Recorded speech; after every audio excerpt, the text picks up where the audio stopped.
Hello everyone, welcome back to NEET Learning channel and today we will discuss about molecular basis of inheritance and this is a sixth chapter of NCERT।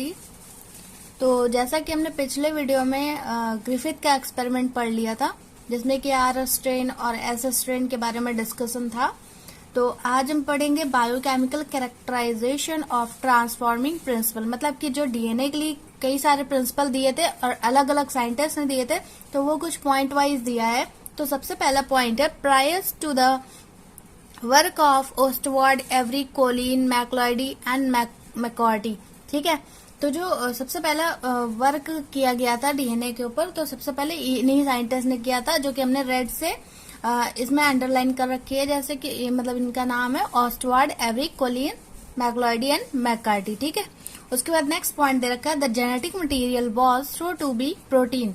तो उन्होंने genetic material सबसे पहले क्या ले लिया था? Protein ले लिया था। ठीक है, तो क्या ले लिया था उन्होंने? जेनेटिक मटेरियल क्या ले लिया था? प्रोटीन। उसके बाद थर्ड पॉइंट दे रखा है according to the transforming experiment heat killed S strand could transform live R strand into S strand. तो जैसा कि हमने पिछले वीडियो में पढ़ाया था कि ग्रिफिथ का एक्सपेरिमेंट, तो जो कि डीएनए के लिए लिया गया था, एस स्ट्रैंड को ट्रांसफर किया गया था आर स्ट्रैंड में। तो आर स्ट्रैंड और एस स्ट्रैंड को हीट किया गया था ना, तो फिर जो माइस था वो कैसा था? अगर आर स्ट्रैंड को डाल लेते तो लाइव हो रहा था, और अगर एस स्ट्रैंड को डाल लेते तो उसका क्या हो रहा था?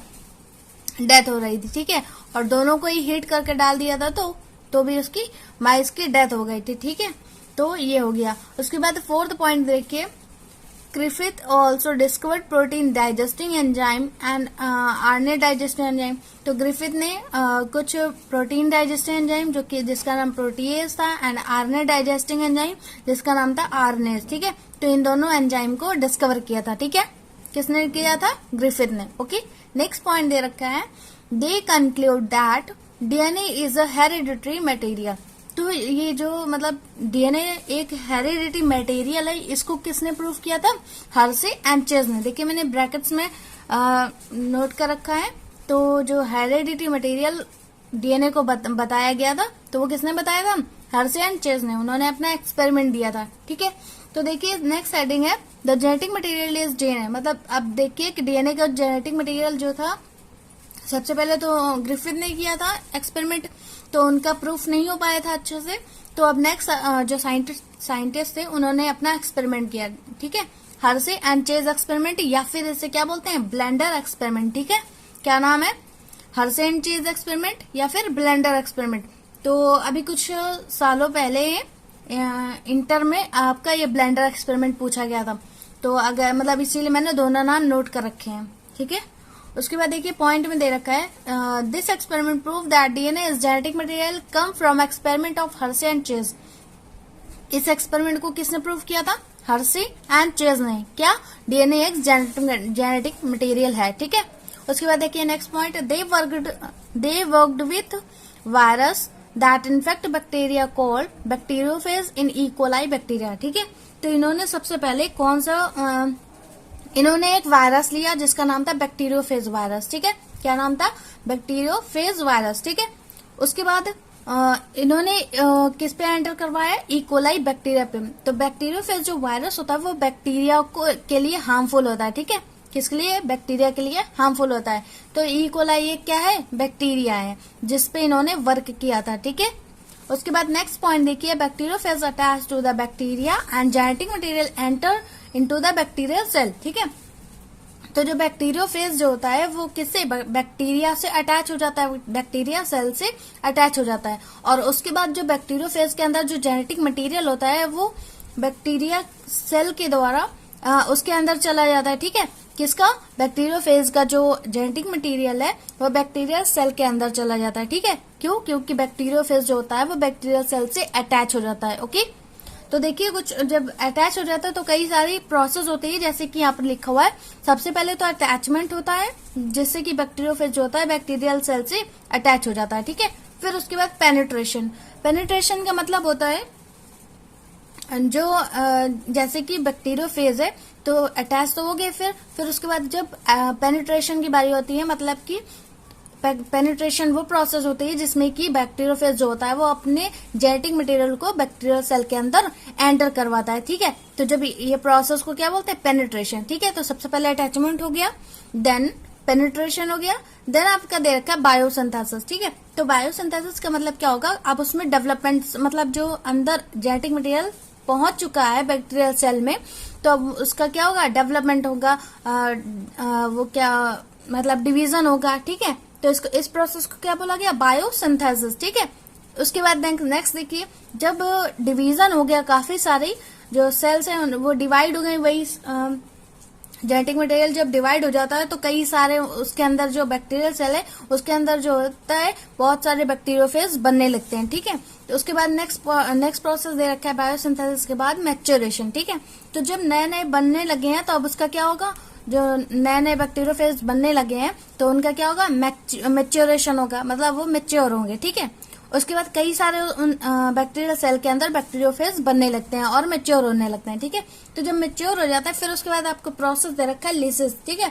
तो लिसिस प्रोसेस जो होता है उसमें जो होता है वो बैक्टीरियल सेल को बस्ट करके बैक्टीरियोफेज, जो न्यू जो बेबी बैक्टीरियोफेज होते हैं वो रिलीज होने लगते हैं, ठीक है, बैक्टीरियल सेल से। तो इस प्रोसेस को क्या बोलते हैं, लिसिस, ठीक है। तो कई सारे प्रोसेस हुए, जैसे कि अटैचमेंट हो गया, देन पेनिट्रेशन, देन आपका biosynthesis, then maturation and lysis, ठीक है। तो ये पूरा प्रोसेस आपको इस एक्सपेरिमेंट में पढ़ना है, ठीक है। नेक्स्ट पॉइंट देखिए, radioactive DNA phosphorus 32 labeled DNA transfer to the parental bacteriophage into newly synthesized bacteriophage। इन्होंने कंपैरिजन किसमें किया, सबसे पहले इन्होंने एक साइड लिया उन्होंने डीएनए जिसमें कि फास्फोरस 32 लेबल्ड था एंड यही था उसका बैक्टीरियोफेज पेरेंटल, ठीक है। तो जो बैक्टीरियोफेज उन्होंने लिया था पेरेंटल वाला, तो उसका नाम क्या था, फास्फोरस 32 डीएनए का, ठीक है। उसके बाद देखिए नेक्स्ट पॉइंट दे रखा है, while radioactive protein sulphur 35 labelled protein do not transfer to the newly synthesised bacteriophage, ठीक है। तो जो इन्होंने ये बोल दिया है कि जो सबसे पहले उन्होंने मतलब एक साइड उन्होंने डीएनए ले रखा था जो कि फास्फोरस 32 था एंड एक साइड प्रोटीन ले रखा था जो कि सल्फर 35 था, ठीक है।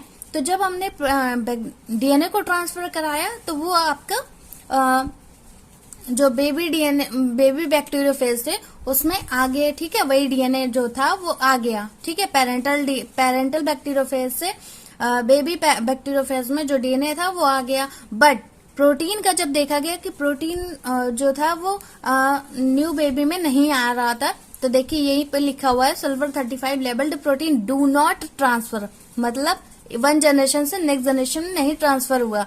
तो इसलिए ये डिसाइड किया गया कि डीएनए जो है वो एक जेनेटिक मटेरियल है, ना कि प्रोटीन। क्यों? क्योंकि डीएनए जो है वो नेक्स्ट जनरेशन में आ गया, लेकिन जो प्रोटीन था वो नेक्स्ट जनरेशन में नहीं आया, ठीक है।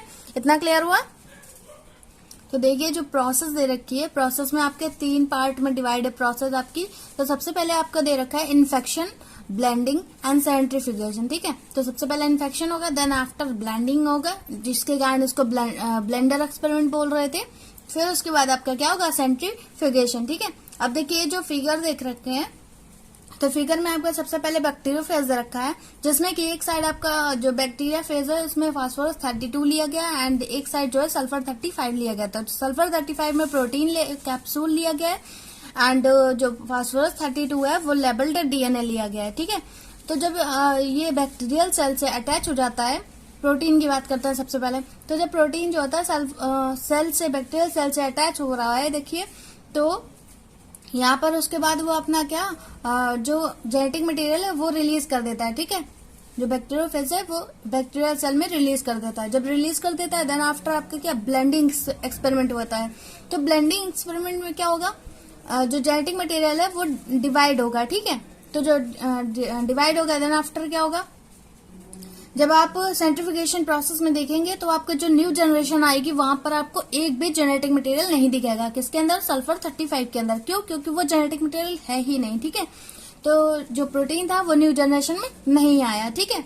उसके बाद देखिए डीएनए की बात करते हैं तो जब डीएनए जो है बैक्टीरियल सेल में जो ई कोलाई बैक्टीरिया है उसके अंदर जब अटैच होता है तो इस प्रोसेस को क्या बोलते हैं, इन्फेक्शन। ठीक है, क्योंकि अटैच हुआ तो इन्फेक्शन बोल दिया। ठीक है, फिर उसके बाद जो जेनेटिक मटेरियल है वो रिलीज करता है बैक्टीरियल सेल में। तो बैक्टीरियल सेल में जब डीएनए जो है जेनेटिक मटेरियल रिलीज किया जाता है, देन आफ्टर आपका ब्लेंडिंग प्रोसेस होता है। तो ब्लेंडिंग प्रोसेस में क्या होता है, जो अंदर गया जेनेटिक मटेरियल है वो डिवाइड हो रहा होता है। ठीक है, तो डिवाइड होगा, देन आफ्टर मेच्योरेशन होगा। मेच्योरेशन के बाद जब मेच्योरेशन हो जाएगा देन आफ्टर आपका लिसिस होगा। ठीक है, तो लिसिस में जब न्यू जनरेशन आई तो वहां पर सेंट्रिफिकेशन प्रोसेस में देखा गया तो कि जेनेटिक मटेरियल आपको दिखाई दिया। ठीक है, तो इस प्रोसेस को क्या बोला गया, मतलब ये बोला गया कि जो प्रोटीन है वो जेनेटिक मटेरियल नहीं है, जबकि डीएनए जो है जेनेटिक मटेरियल है जो कि न्यू जनरेशन में आपको दिखाई दिया। ठीक है, तो ये आपका हर्सन चेज एक्सपेरिमेंट हो गया। इससे प्रूफ हो गया कि DNA is genetic material not a protein. ठीक है, this is called is a blender experiment. Okay, उसके बाद देखिए नेक्स्ट हेडिंग है आपकी प्रॉपर्टीज ऑफ जेनेटिक मटेरियल। ठीक है, जिसमें आपको डीएनए वर्सेस आरएनए में डिफरेंस बताया जाएगा। ठीक है, तो सबसे पहला पॉइंट दे रखा है, DNA is genetic material of the organism except few. मतलब जो इन्होंने बोला है तो कि डीएनए जो है एक जेनेटिक मटेरियल है सभी ऑर्गेनिज्म में, लेकिन एक्सेप्ट फ्यू, कुछ ऐसे ऑर्गेनिज्म है जिनमें कि डीएनए जो होता है नहीं प्रेजेंट होता। ठीक है, उसके बाद देखिए नेक्स्ट पॉइंट आपका है RNA is genetic material for some viruses. RNA जो है वो कई सारे जो वायरसेस हैं उनमें उनके जो जेनेटिक मटेरियल है वो आरएनए है। ठीक है, आरएनए जो है वो कई वायरसेस में जेनेटिक मटेरियल का रोल प्ले करता है। ठीक है, example tobacco mosaic virus and QB bacteriophage. ठीक है, जिसके बारे में भी अभी हमने बात करी थी बैक्टीरियोफेज की। ठीक है, तो सबसे पहले क्या हो गया, डीएनए जेनेटिक मटेरियल है ऑर्गेनिज्म में लेकिन कुछ में नहीं है। ठीक है, फिर उसके बाद नेक्स्ट में किन में नहीं है, तो RNA is genetic material for some viruses. जो कुछ वायरसेस होते हैं उनमें आरएनए जो होता है जेनेटिक मटेरियल होता है, जैसे कि टोबैको मोज़ेक वायरस हो गया। एंड सेकंड पॉइंट क्या लिखा है, क्यूबी बैक्टीरियोफेज। ठीक है, इतना क्लियर हुआ। नाउ नेक्स्ट हेडिंग है difference between DNA and RNA. अब हम देखेंगे कि डीएनए और आरएनए जो है मैं अभी इतनी देर से पढ़ रहे हैं तो डीएनए और आरएनए होता क्या है। ठीक है, इसके बीच डिफरेंस क्या है। तो देखिए सबसे पहला पॉइंट दे रखा है डीएनए इज जेनेटिक मटेरियल। सबसे पहले डिसाइड हो गया था जो कि हर्सन चेज एक्सपेरिमेंट में हुआ था। ठीक है, तो DNA is genetic material. Then जो आरएनए में पॉइंट दे रखा है, RNA is a not genetic material except in certain virus. RNA जो है वो जेनेटिक मटेरियल नहीं है। ठीक है, कुछ में है, जैसे कि एग्जांपल आपको दे रखा है वायरसेस, मैंने पहले भी पढ़ा है जो अभी बैक्टीरियोफेज वायरस बताया। ठीक है, तो कुछ वायरसेस में आरएनए जो है जेनेटिक मटेरियल है, लेकिन प्योरली जो है डीएनए ही जेनेटिक मटेरियल प्रूफ हुआ था। ठीक है, नेक्स्ट पॉइंट देखिए डीएनए में इट कंटेन्स डीऑक्सीराइबोस शुगर। ठीक है, तो इसमें जो शुगर होता है वो क्या होता है, डीऑक्सीराइबोस शुगर। ठीक है, जबकि आरएनए में देखिए क्या लिखा है, it contains ribose sugar.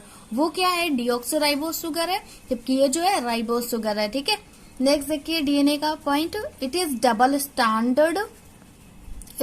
Standard with exception of some viruses. ठीक है, तो जो डीएनए है वो कैसा है, डबल स्टैंडर्ड है। कैसा है, डीएनए जो है डबल स्टैंडर्ड है, एक्सेप्शन कुछ वायरस, मतलब वायरसेस में भी डीएनए होता है बट डबल स्टैंडर्ड नहीं होता है, सिंगल स्टैंडर्ड होता है। ठीक है, तो ये हो गया। नेक्स्ट पॉइंट देखिए इसमें आरएनए में, RNA is a single standard with the exception of some viruses. जैसा कि अभी मैंने बताया, तो आरएनए जो है वो कैसा होता है, सिंगल स्टैंडर्ड होता है। ठीक है, कैसा होता है, सिंगल स्टैंडर्ड होता है। एक्सेप्शन क्या है, कुछ वायरसेस, मतलब कुछ वायरसेस में जो है आरएनए जो है वो कैसा होता है, डबल स्टैंडर्ड होता है। ठीक है, इसलिए यहाँ पर एक्सेप्शन दे रखा है। ठीक है, उसके बाद देखिए डीएनए का जो लास्ट पॉइंट है, nitrogenous basis thymine occurs in DNA along with the 3 others adenine, cytosine and guanine. ठीक है, तो इसमें जो नाइट्रोजन बेस होते हैं वो कौन कौन से होते हैं, एडेनिन होता है, ग्वानिन होता है, साइटोसिन होता है एंड थाइमीन होता है। ठीक है, किसमें, डीएनए में। ओके, अब देखिए आरएनए में क्या होता है, जो कि आरएनए और डीएनए को डिफरेंस क्रिएट करता है। ठीक है, तो इसमें लास्ट पॉइंट दे रखा है आरएनए में, thymine is replaced by uracil in RNA. पहले इतना समझिए, तो जो आरएनए होता है उसमें जैसे कि डीएनए में आपको थाइमीन मिला था। ठीक है, लेकिन जो आरएनए होता है, जब आरएनए की बात करते हैं तो वहां पर थायमिन की जगह क्या आ जाता है, यूरेसिल। ठीक है, क्या यूज हो जाता है, यूरेसिल। थायमिन नहीं होता है, उसकी जगह पे क्या आ जाता है, यूरेसिल। ठीक है, ये हो गया डिफरेंस। फिर उसके बाद उसके आगे देखिए, एंड अदर 3 आर सिमिलर, मतलब एडेनिन, ग्वानिन, साइटोसिन डीएनए में भी सिमिलर है और आरएनए में भी सिमिलर है, लेकिन डिफरेंस किसमें है, उसमें थायमीन है डीएनए में, जबकि आरएनए में क्या है, थायमीन की जगह यूरेसिल है। इतना क्लियर हुआ? ठीक है, तो ये 4th पॉइंट बहुत अच्छे से लर्न होने चाहिए आपको। क्यों? क्योंकि ये जो है डिफरेंस आपके इंटर में पूछ लिया जाता है। ठीक है, कुछ नंबर से, तो ये आपको क्लियर होना चाहिए। ठीक है, नेक्स्ट आपका टॉपिक जो है वो डीएनए रेप्लिकेशन है। ठीक है, इसमें मैंने आपको जब सेंट्रल डोग्मा मैंने पढ़ाया था तो उसमें रेप्लिकेशन में क्या हो रहा था, पहले जो मेन पॉइंट है वो मैं बता देती हूँ कि रेप्लिकेशन में क्या पढ़ना है। तो रेप्लिकेशन में मैंने पढ़ाया, जब सेंट्रल डोग्मा पढ़ा रहे थे तो उसमें जो है डीएनए से जब डीएनए बनता है तो इस प्रोसेस को क्या बोलते हैं, रेप्लिकेशन। ठीक है, जो कि डीएनए में होता है। ठीक है, तो यही हम इसमें पढ़ने वाले हैं। ठीक है, तो सबसे पहला पॉइंट है, it is a multi step complex process in which DNA undergo to form new DNA, daughter DNA by various enzymatic process is called DNA replication। मतलब कई सारे एंजाइमों से मिलकर ये डीएनए से डीएनए जो बनता है, तो इस प्रोसेस को क्या बोलते हैं, रेप्लिकेशन। यही लिखा हुआ है। ठीक है, इस प्रोसेस को क्या बोलते हैं, डीएनए रेप्लिकेशन। ठीक है, उसके बाद देखिए नेक्स्ट हेडिंग में क्या लिखा है, अक्रेंस, मतलब ये कहाँ प्रेजेंट होता है, कैसे ये डिवाइड होता है, वो सारा इसमें मेंशन है। ठीक है, तो सबसे पहला point, DNA replication take place inside the nucleus S phase of cell cycle.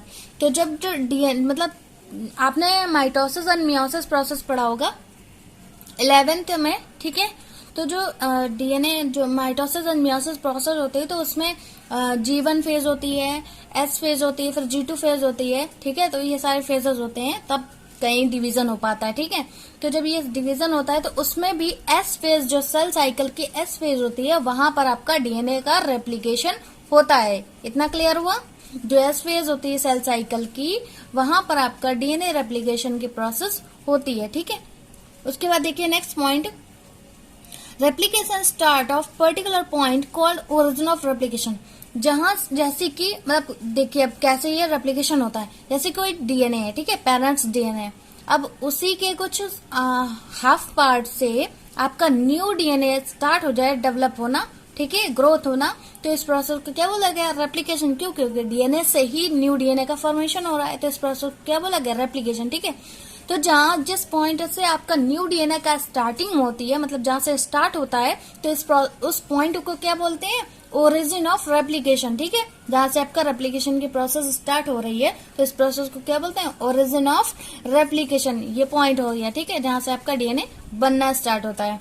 ठीक है, नेक्स्ट पॉइंट देखिए, bacterial and viral DNA having single origin of replication, जिसे ओराई भी बोलते हैं। ठीक है, while in eukaryotes DNA having number of origin of replication is a larger size and DNA mixed with histone protein। ठीक है, सबसे पहले देखिए बैक्टीरियल एंड वायरल डीएनए, जो मतलब बैक्टीरियल में और वायरल में जो डीएनए प्रेजेंट होता है वो कैसा होता है, सिंगल ओरिजिन ऑफ रेप्लिकेशन। कैसा होता है, सिंगल स्टैंडर्ड होता है। एंड मतलब ओरिजिन ऑफ रेप्लिकेशन जहां से आपका स्टार्ट होता है उसे ही तो बोलते हैं ओरिजिन ऑफ रेप्लिकेशन। तो जहां से स्टार्ट होता है वो डबल स्टैंडर्ड ना होकर सिंगल स्टैंडर्ड होता है। ठीक है, किसमें, बैक्टीरियल में और वायरल डीएनए में। ठीक है, इतना क्लियर हुआ? फिर लिखा हुआ है वाइल इन यूकैरियोट्स, जबकि यूकैरियोट्स में क्या होता है, क्यों? क्योंकि बैक्टीरिया कैसे होते हैं, प्रोकैरियोट्स होते हैं। ठीक है, अब उन्होंने यूकैरियोट्स के बारे में बोला है कि यूकैरियोट्स में कैसा होता है, तो eukaryotes DNA having number of origin of replication is larger size and DNA mixed with histone protein. ठीक है, तो जो प्रोकैरियोटिक होते हैं जैसे कि बैक्टीरिया, तो उनमें जो होता है वो प्रोटीन नहीं प्रेजेंट होता है। ठीक है, जो प्रोकैरियोट्स होते हैं उनके डीएनए में हिस्टोन प्रोटीन नहीं प्रेजेंट होता, जबकि यूकैरियोट्स होते हैं, जो कि आपका 3rd पॉइंट दे रखा है, कि यूकैरियोट्स में कि ओरिजिन ऑफ रेप्लिकेशन मतलब जहां से डीएनए स्टार्ट हो रहा है, तो वो जो डीएनए होता है वो लार्जर साइज होता है। और दूसरा क्या लिखा है, DNA mix with histone protein, DNA जो होता है हिस्टोन प्रोटीन भी उसमें प्रेजेंट होती है डीएनए में। ठीक है, समझ में आया? जो प्रोकैरियोट्स होते हैं वो विदाउट हिस्टोन प्रोटीन होते हैं, जबकि यूकैरियोट्स में हिस्टोन प्रोटीन प्रेजेंट होता है किनमें, डीएनए में। ठीक है, इतना क्लियर हुआ? नेक्स्ट पॉइंट देखिए, the main enzyme for DNA replication is DNA dependent DNA polymerase enzyme. तो जो ये रेप्लिकेशन की प्रोसेस है, इसमें जो आपका एंजाइम का यूज होता है, ये एंजाइम जो कि इसका नाम है DNA dependent DNA polymerase enzyme. ठीक है, याद रखिएगा, इंपॉर्टेंट है, ऑब्जेक्टिव में पूछा जाता है नीट एग्जाम में। ठीक है, नेक्स्ट पॉइंट देखिए, it polymerised of larger size of nucleotide very accurately in very short time. जो कि जब ये रेप्लिकेशन होता है डीएनए का, तो डीएनए में कुछ न्यूक्लियोटाइड प्रेजेंट होते हैं जो कि एक एज अ स्ट्रेट लाइन होते हैं, जैसे कि यहाँ मैंने स्ट्रक्चर में दिखाया हुआ है। देखिए, कुछ सारे न्यूक्लियोटाइड होते हैं वो एक सीक्वेंस वाइज अटैच होते हैं। ठीक है, तो ऐसे जब रेप्लिकेशन होता है तो ये जो न्यूक्लियोटाइड होते हैं वो as a accurately straight line में अटैच होते हैं। ठीक है, कुछ टाइम के लिए। ठीक है, इतना क्लियर हुआ। नेक्स्ट देखिए, अब जो डीएनए रेप्लिकेशन में स्टेप होते हैं उनके बारे में देखते हैं। तो स्टेप देखिए, स्टेप ऑफ डीएनए रेप्लिकेशन कितना स्टेप होता है? 5 स्टेप होते हैं। ठीक है, सबसे पहले देखिए एक्टिवेशन ऑफ डीऑक्सीराइबो न्यूक्लियोटाइड। ठीक है, जब आपका डीएनए जो है डीएनए डीऑक्सीराइबो न्यूक्लियोटाइड जो होता है वो एक्टिवेशन जब एक्टिव हो रहा होता है तो उस प्रोसेस में क्या होता है? ठीक है, देखिए सबसे पहले लिखा हुआ है they are found in nuclear plasma. इनमें क्या प्रेजेंट होता है? न्यूक्लियर प्लाज्मा प्रेजेंट होता है एज एन लिक्विड। ठीक है, नेक्स्ट पॉइंट देखिए, phosphorylated enzyme required along with energy. अब जो ये प्रोसेस हो रही है उसको एक्टिव करने के लिए कुछ एनर्जी की रिक्वायरमेंट होती है, तो वो कौन से होते हैं? फॉस्फोरिलेटेड एंजाइम रिक्वायर्ड होता है जो कि आपके एनर्जी के लिए यूज होता है। ठीक है, अब देखिए नेक्स्ट जो आपका स्टेप है वो एक्सपोजर ऑफ डीएनए स्ट्रैंड। मतलब आपका जो डीएनए है वो डबल स्टैंडर्ड होना है या फिर सिंगल स्टैंडर्ड होता है, ये सारा एक्सपोज करने के लिए एक्सपोज होता है। मतलब पहले हो गया एक्टिवेशन, देन आपका क्या है? एक्सपोजर। ठीक है, तो सेकेंड स्टेप का क्या है? एक्सपोजर। अब इसके अंदर देख लेते हैं क्या होता है। इसके अंदर 3 पॉइंट आपको दे रखे हैं। Helicase enzyme act over unzip the 2 strand. मतलब जैसे कि डीएनए जो होता है डबल स्टैंडर्ड होता है ना, मैंने बताया था। तो डबल स्टैंडर्ड जब होता है तो जब नेक्स्ट जनरेशन में डिवाइड हो रहा है तो अब इसे ओपन करने के लिए हमें कुछ एंजाइम की रिक्वायरमेंट होती है, जैसे कि यहाँ पर लिखा हुआ है हेलिकेज एंजाइम। ठीक है, तो जो हेलिकेज एंजाइम होता है वो डीएनए के 2 स्ट्रैंड को अनजिप, मतलब जैसे कि जिप होती है, जिप को खोला जाता है ना, तो ऐसे 2 स्ट्रैंड को अनजिप करने के लिए हेल्पफुल होता है। ठीक है, हेलिकेज एंजाइम। ठीक है, उसके बाद देखिए next separated by enzyme DNA helicase enzyme, जो कि जो दो डबल स्टैंडर्ड होता है ना डीएनए, तो दोनों स्टैंडर्ड को ओपन करने के लिए ये हेलिकेज एंजाइम का यूज होता है। तो जिससे कि जो स्टैंडर्ड होते हैं वो सेपरेट हो जाते हैं। ठीक है, अलग अलग हो जाते हैं। ठीक है, थर्ड पॉइंट देखिए, tension is related by enzyme is topoisomerase enzyme. जो मतलब जब उसे ओपन करने में कुछ टेंशन क्रिएट होता है, जिसके कारण मतलब उस टेंशन को हटाने के लिए आपको कौन सा एंजाइम यूज होता है? Topoisomerase enzyme. तो इसमें इस स्टेप में हमें पता चला कि कितने एंजाइम का यूज हो रहा है। तो 2 एंजाइम का यूज हो रहा है। पहला हेलिकेज एंजाइम जो कि स्ट्रैंड को अनजिप करने में और सेपरेट करने में हेल्प कर रहा है। ठीक है, उसके बाद सेकेंड एंजाइम कौन सा है? टोपोआइसोमरेज एंजाइम, जो कि टेंशन को रिड्यूस कर रहा है। ठीक है, टेंशन को रिड्यूस कर रहा है। ओके, इतना क्लियर हुआ। नेक्स्ट आपका थर्ड स्टेप है आरएनए प्राइमर्स। ठीक है, आरएनए प्राइमर्स देख लेते हैं। आरएनए प्राइमर्स में आपका दे रखा है this is a essential step for initial of new DNA chain and use enzyme of primase. तो इस स्टेप में आपका क्या होता है? जब डीएनए जो होता है न्यू डीएनए का फॉर्मेशन हो रहा था तो उस चेन में कुछ एंजाइम का यूज होता है जो कि आपको जिसे क्या बोलते हैं? Primase enzyme. ठीक है, तो प्राइमेज एंजाइम का यूज होता है न्यू डीएनए का फॉर्मेशन में। ठीक है, फोर्थ पॉइंट डीएनए पॉलीमरेज। पहले आरएनए प्राइमर्स का यूज हो गया, देन आफ्टर डीएनए पॉलीमरेज। ठीक है, अब डीएनए पॉलीमरेज में देखिए 2 पॉइंट दे रखे हैं आपको। सबसे पहला पॉइंट दे रखा है इन प्रोकैरियोट्स। तो जब प्रोकैरियोट्स की बात करेंगे जिनमें कि आपका बैक्टीरिया आता है। ठीक है, तो in prokaryote 3 type DNA polymerase enzyme DNA polymerase present. अभी मैंने पॉलीमरेज के बारे में पढ़ा रहे थे, तो पॉलीमरेज क्या है? एक एंजाइम है। ठीक है, जो कि प्रोकैरियोट में 3 टाइप में प्रेजेंट होता है और यूकैरियोटिक में 5 टाइप में प्रेजेंट होता है। ठीक है, तो अब सबसे पहले प्रोकैरियोटिक की बात कर लेते हैं। तो प्रोकैरियोटिक में 3 टाइप का डीएनए पॉलीमरेज प्रेजेंट होता है, जैसे कि type first, type second, type third, ठीक है। तो जो टाइप फर्स्ट होता है वो डीएनए को रिपेयर करने में हेल्प करता है, ठीक है। क्या बोला मैंने, जो आरएनए प्राइमर्स होता है टाइप फर्स्ट वो रिपेयरिंग में हेल्प करता है, एंड सेकंड जो है उसका कोई वर्क नहीं है ज्यादा, ठीक है। और थर्ड वाला जो है वो डीएनए में इन्वॉल्व होता है, ठीक है, डीएनए के सेपरेशन में इन्वॉल्व होता है, ठीक है। उसके बाद देखिए ये हो गया थर्ड, मतलब type first, type second, type third, ये हो गया प्रोकैरियोट्स में, ठीक है, 3 टाइप का डीएनए पॉलीमरेज। उसके बाद देखिए यूकैरियोट्स में देख लेते हैं। तो यूकैरियोट्स में जो 5 टाइप के डीएनए पॉलीमरेज प्रेजेंट होते हैं वो 3 जो होते हैं वो मेजर होते हैं एंड 2 जो होते हैं वो माइनर होते हैं, ठीक है।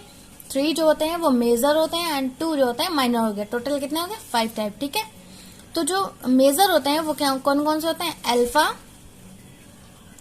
देन डेल्टा, देन सिग्मा, ठीक है। क्या क्या होता है, अल्फा, डेल्टा और सिग्मा, ठीक है। ये 3 टाइप के मेजर पॉलीमरेज हो गया, डीएनए पॉलीमरेज, ठीक है। ये क्लियर हो गया। प्रोकैरियोट में हो गया 3 और यूकैरियोट में 5 टाइप के डीएनए पॉलीमरेज हो गया, ओके। नेक्स्ट आपका 5th वाली हेडिंग जो दे रखी है, 5th वाला स्टेप जो है चेन फॉर्मेशन। अब एज अ मतलब चेन के फॉर्म में प्रेजेंट होता है ना, तो देखिए चेन के फॉर्म में कैसा होता है, चेन के फॉर्म में जब स्टेप में कन्वर्ट होता है तो उसमें भी देखिए 2 पॉइंट दे रखे हैं। For the chain formation polymerase delta and sigma is required in eukaryotes. जैसा कि मैंने अभी पहले वाले स्टेप में, मतलब इससे पहले वाले स्टेप में पढ़ाया कि पॉलीमरेज, हाँ, यूकैरियोट्स में जो होते हैं वो कैसे होते हैं, किसका यूज होता है, डेल्टा का होता है और सिग्मा का होता है, ठीक है। तो यूकैरियोट्स में इन्हीं का यूज होता है जो कि मेजर होते हैं। उसके बाद देखिए leading strand is formed continuously in 5' to 3' direction. अभी मैंने पढ़ाया था जब डीएनए के बारे में मैं पढ़ा रही थी कि 5' to 3' होता है, 3' to 5' होता है, ठीक है। अगर स्टार्ट हो रहा 5' से तो एंड कहाँ पर होगा, 3' पे। अगर स्टार्ट हो रहा 3' पे तो एंड कहाँ पर होगा, 5' पे, ठीक है। तो लीडिंग स्ट्रैंड जो होता है, जो ये मतलब रेप्लिकेशन की प्रोसेस हो रही होती है, तो उसमें कुछ लीडिंग स्ट्रैंड होता है और लैगिंग स्ट्रैंड होता है, ठीक है। तो जो लैगिंग स्ट्रैंड होता है वो कुछ ब्रेक होते हैं, कुछ पार्ट में ब्रेक होता है, ठीक है। जबकि लीडिंग स्ट्रैंड जो होता है वो सीक्वेंस वाइज होता है, ठीक है, एज इट इज चेन के फॉर्म में होता है, ठीक है। तो जो इसी के बारे में बात करी गई कि लीडिंग स्ट्रैंड जो होता है वो कंटिन्यूअसली होता है 5' to 3' डायरेक्शन में, ठीक है। लीडिंग स्ट्रैंड जो होता है वो कंटिन्यूअसली होता है, वो ब्रेकेबल नहीं होता है, क्योंकि 5' to 3' के डायरेक्शन में प्रेजेंट होता है। इतना क्लियर हुआ, ये हो गया आपके स्टेप, ठीक है। उसके बाद देखिए नेक्स्ट पॉइंट दे रखा है polymerase alpha is involved replication of leading strand, ठीक है। तो जो लीडिंग स्ट्रैंड होता है, मतलब जहां पर जो सीक्वेंस वाइज होता है 5' to 3', तो वहां पर क्या होता है, अल्फा इन्वॉल्व होता है, ठीक है। क्या इन्वॉल्व होता है, अल्फा इन्वॉल्व होता है। जो कि मैंने पॉलीमरेज बताया था, तो पॉलीमरेज अल्फा इन्वॉल्व होता है कहां पर, लीडिंग स्ट्रैंड में, ठीक है। उसके बाद नेक्स्ट पॉइंट देखिए पॉलीमरेज सिग्मा में help in synthesize of lagging strand. तो लैगिंग स्ट्रैंड में क्या यूज होता है, सिग्मा का यूज होता है। लीडिंग स्ट्रैंड में अल्फा का यूज होता है, अल्फा पॉलीमरेज का।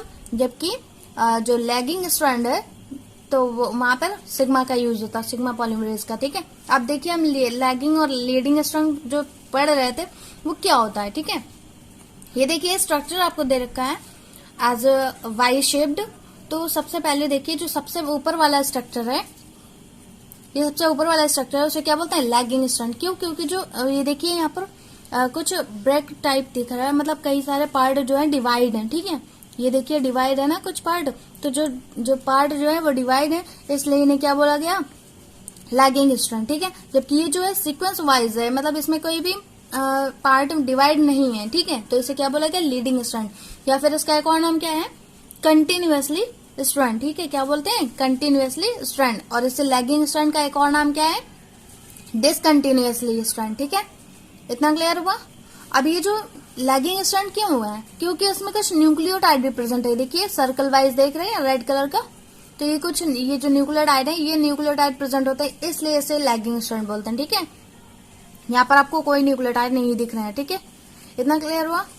और ये कुछ डिफरेंसेस जो इनके बीच, जो न्यूक्लियोटाइड के बीच जो डिफरेंस होता है, इनके इस जो गैपिंग होती है उसको क्या बोलते हैं, आरएनए प्राइमर्स। यहाँ पे आपका जो अल्फा, मतलब जो लैगिंग स्ट्रैंड होता है वहां पर आपका सिग्मा प्रेजेंट होता है पॉलीमरेज, ठीक है, आरएनए प्राइमर्स। और ये जो लीडिंग स्ट्रैंड होता है यहाँ पर आपका अल्फा प्रेजेंट होता है, ठीक है, ठीक है, इतना क्लियर हुआ।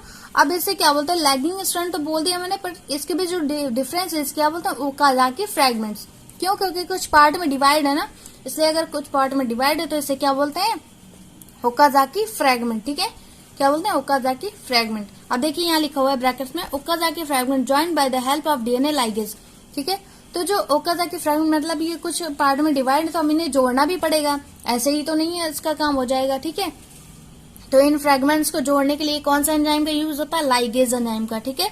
कौन सा एंजाइम का यूज होता है, डीएनए लाइगेज एंजाइम का, जो कि इस जो फ्रैगमेंट है इसे ज्वाइंट करने का वर्क करते हैं, ठीक है, इतना क्लियर हुआ। उसके बाद देखिए next point, replication of DNA is linked to form phosphodiester bond. अब ये जो रेप्लिकेशन में जो डीएनए होता है वो एक दूसरे से लिंक होते हैं, तो किस बॉन्ड से लिंक होते हैं, फॉस्फोडाइस्टर बॉन्ड से, ठीक है। कौन से बॉन्ड से, फॉस्फोडाइस्टर बॉन्ड से, ठीक है। तो अब जो इसके बाद इतना क्लियर हुआ, ये जो मतलब रेप्लिकेशन की प्रोसेस है बस ये यहीं तक है। और उसके बाद जो नया आपको जो स्टार्ट हो जाता है टॉपिक, वो आरएनए वर्ड स्टार्ट हो जाता है। तो अभी जो नेक्स्ट क्लास होगी वो नेक्स्ट डे पे होगी। तो इतना आपको अगर ये समझ में आया हो तो प्लीज लाइक करें, सब्सक्राइब करें एंड शेयर करें, ठीक है। Thank you.